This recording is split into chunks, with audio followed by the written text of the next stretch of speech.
əllə çəkilmiş suyunu lazım. Bak Merve, bu su niye bu kadar tanıdığında sular akar? Dışda sular adətən durur, həm də azalır su.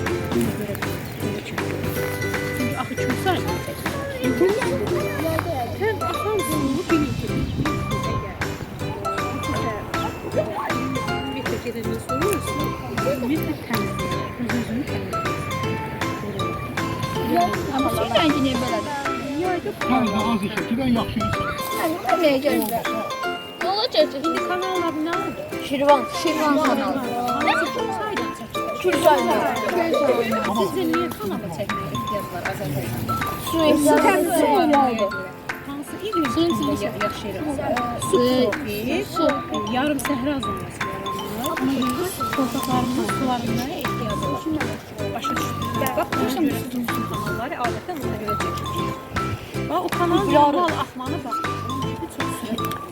Həm də kanal bax, bu aşağılarına da beton örtülərsə, torpaq yerində su ayrılması rahat olur. Həm də ki, beton örtüklər nəyə görə örtülür? Su sızmasının qarşısı alır. Bizim torpaqlar şoran torpaqlara su sızmasın deyə beton örtüklər yoxsa əgər kanalların dibində beton örtüklər olmayanda torpağa su sızır, şoranlaşma başlayır. Ben de şeyleri orada. Bak balığa bakın. Balık. Sudan Allah yapar. Toplayın səhlərdə. Ne var? Hə.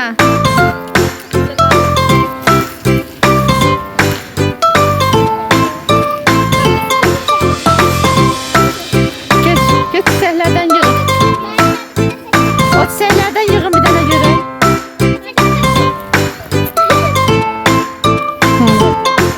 Aynen kes 5 dənə səh yığın yerdən.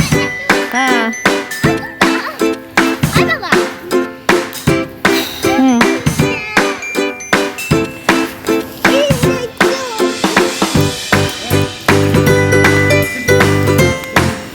Teşekkürler Nergiz'im.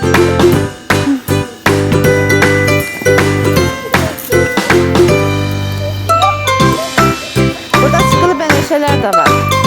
Heh. Bakın. Ay teşekkürler Meryem. Burada benzeşeler var, bak uşaqlar. Bazı güller. Balaca güldü. Ha. Heh. Merve, kırmızı güller de var ya. Ha. Sen de versene. Aferin. Ha. Bu da Hezerimden.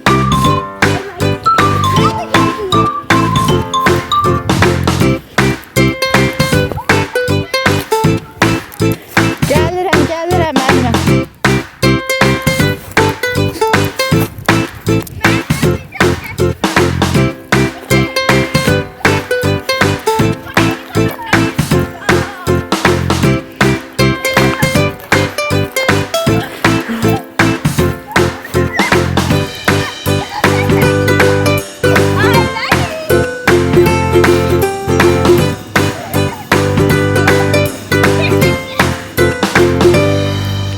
Uşaqlarımdan güllər.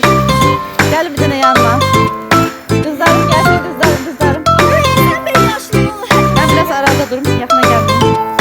Yaxına gəlməyim, tamam, götürəm. Ben bunu düşüne gözüme.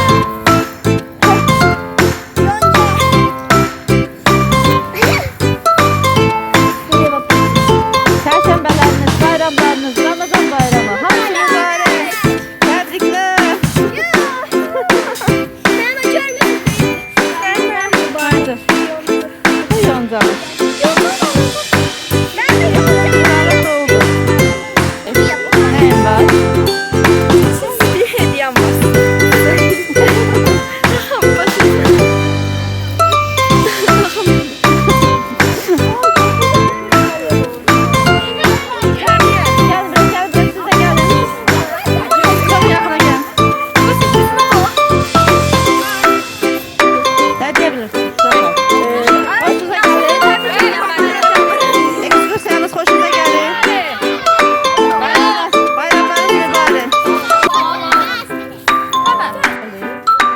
Atacığım.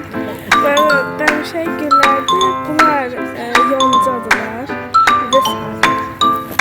Teşekkürler. Nerede da? Ay müellime güller çok sevir. Hamsi de burada. Gel buraya görün.